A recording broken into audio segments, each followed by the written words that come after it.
Hey there, we're ready for a new read aloud. So I want to read this, the back summary of this one to you. It's titled Pippi Longstocking. Some of you may have heard of Pippi Longstocking before. She is famously known for her braids that stick up. So it says, the beloved story of a spunky young girl and her hilarious escapades. Escapades are like her adventures or shenanigans, okay?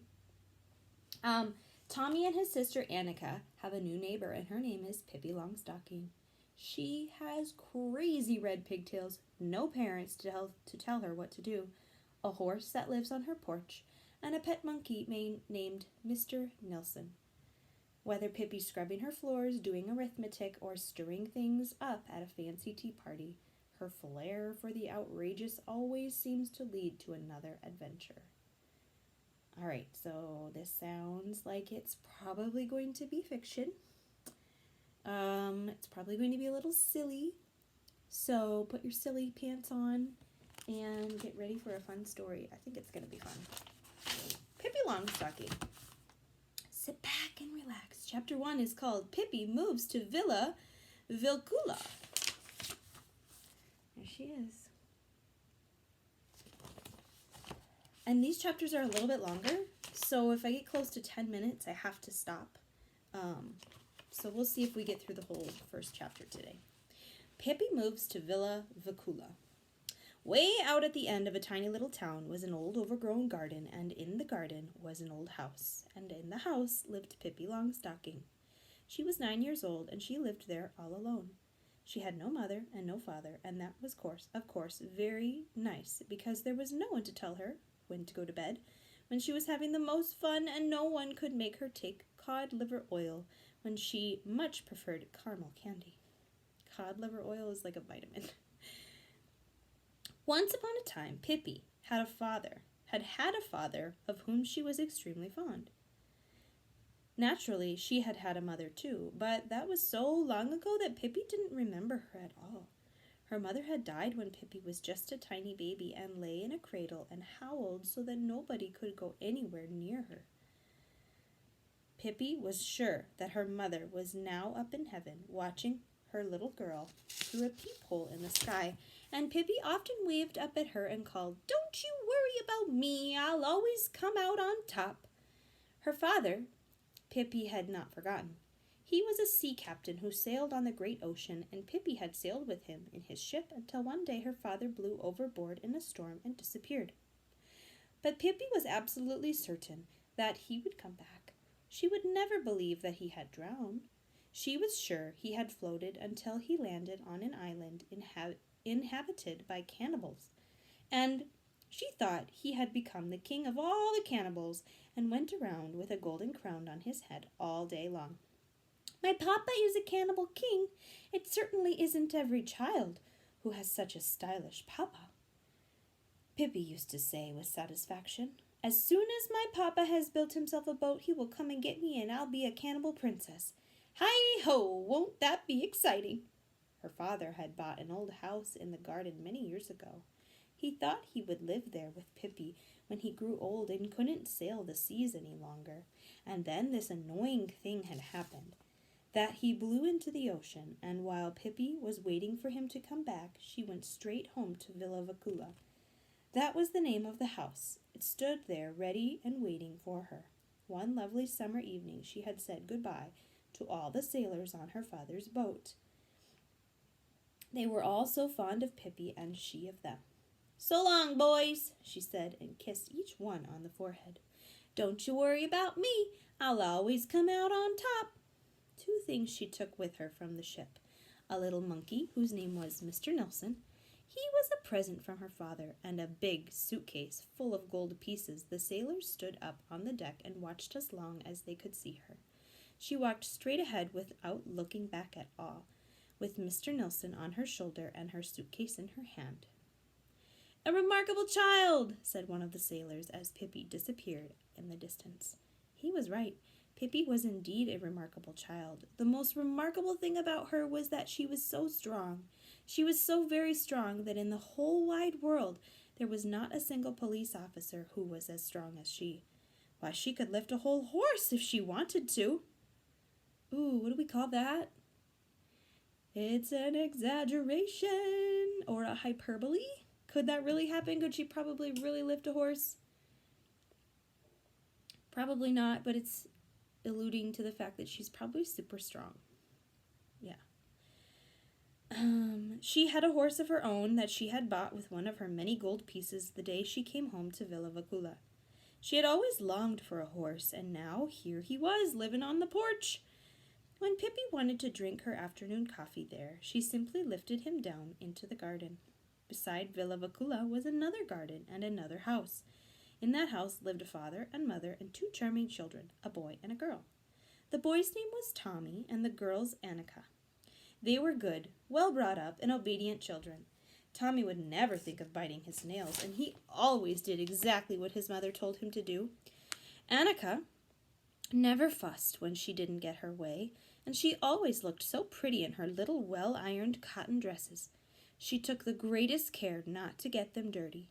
Tommy and Annika played nicely with each other in their garden, but they had often wished for a playmate. While Pippi was still sailing in the ocean with her father, they often used to hang over the fence and say to each other, "Isn't it silly that nobody ever moves into that house? Somebody ought to live there, somebody with children." On that lovely summer evening when Pippi for the first time stepped over the threshold of Villa Vacula, Tommy and Annika were not at home. They had gone to visit their grandmother for a week, and so they had no idea that anybody had moved into the house next door. On the first day after they came home again, they stood by the gate looking out onto the street, and even then they didn't know that there was a playmate so near. Just as they were standing there considering what they should do and wondering whether anything exciting was likely to happen, or whether it was going to be one of those dull days when they couldn't think of anything to play, just then the gate of Villa Vacula opened and a little girl stepped out. She was the most remarkable girl Tommy and Annika had ever seen. She was Miss Pippi Longstocking, out for her morning promenade, which is a walk. This is the way she looked. Okay, I want you to close your eyes and visualize this because the author is going to give us some interesting descriptions here as I kind of peek ahead. So close your eyes. I want you to visualize. Her hair, the color of a carrot, was braided in 2 tight braids that stuck straight out of her head. Her nose was the shape of a very small potato and was dotted all over with freckles. It must be admitted that the mouth under this nose was a very wide one, with strong white teeth. Her dress was rather unusual. Pippi herself had made it. She had meant it to be blue, but there wasn't quite enough blue cloth, so Pippi had sewn little red pieces on it, here and there. On her long, thin legs she wore a pair of long stockings, one brown and the other black, and she had on a pair of black shoes that were exactly twice as long as her feet. So they were too big. These shoes her father had bought for her in South America, so that Pippi should have something to grow into, and she never wanted to wear any others.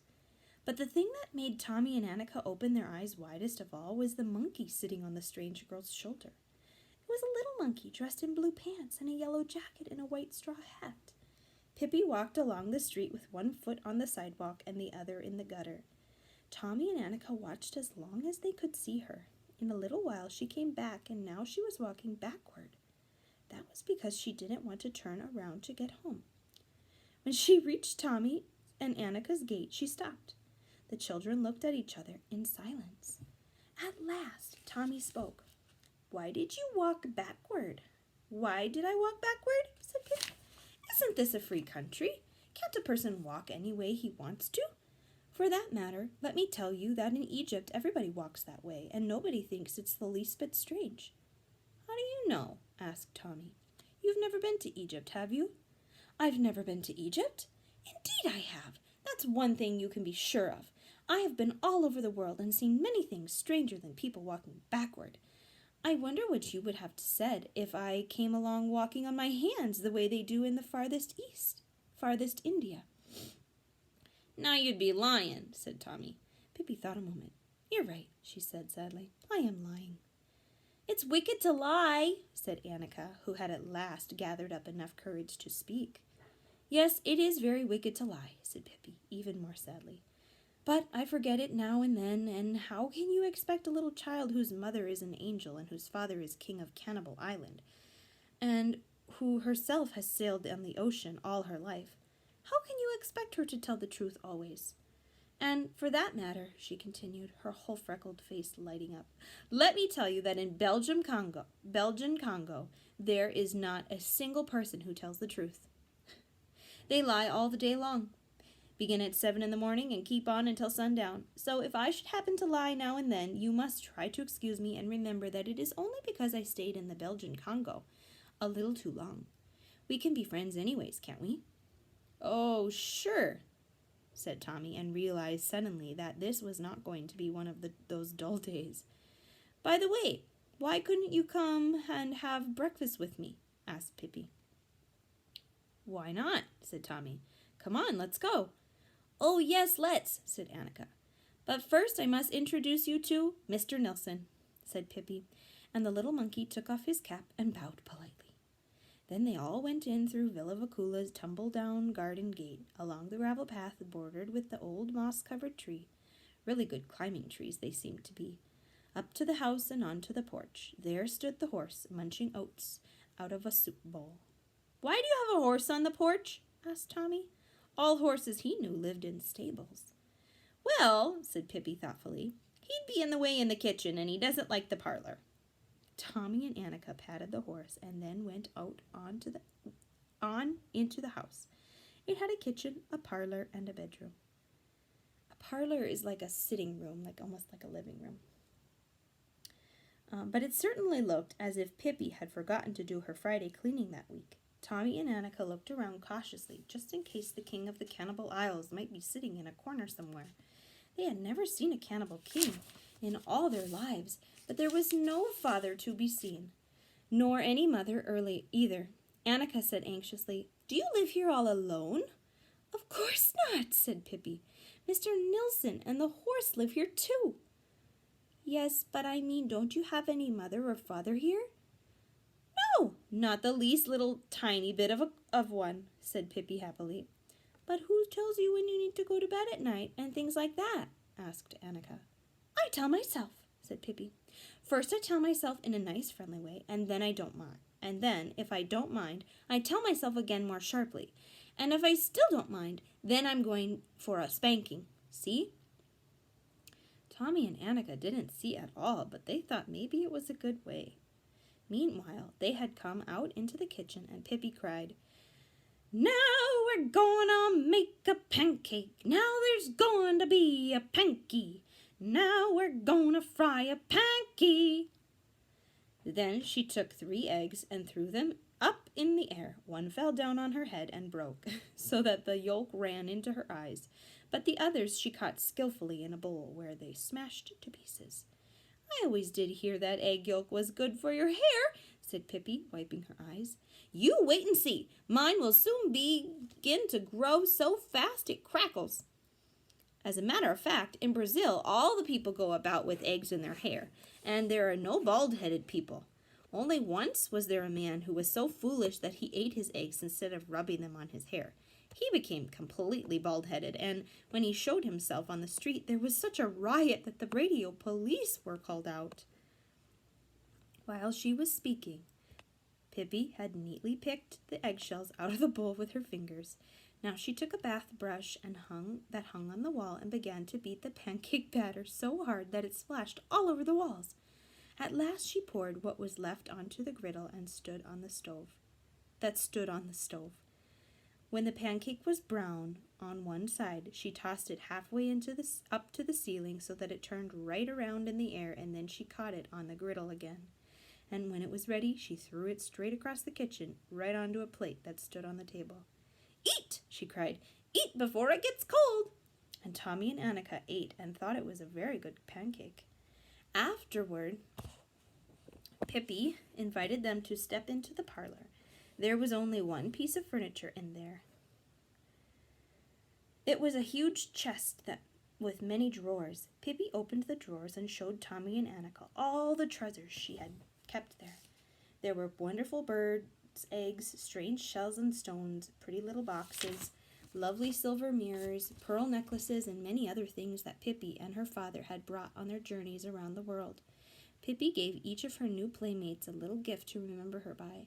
Tommy got a dagger with a shimmering mother-of-pearl handle, and Annika a little box of a cover decorated with pink shells. In the box there was a ring with a green stone. "Suppose you go home now," said Pippi, "so that you can come back tomorrow, because if you don't go home you can't come back, and that would be a shame." Tommy and Annika agreed that it would indeed, so they went home, past the horse who had now eaten up all the oats, and out through the gate of Villa Vicula. Mr. Nilsson waved his hat at them as they left. What a silly book. I'm kind of excited for tomorrow. See you tomorrow.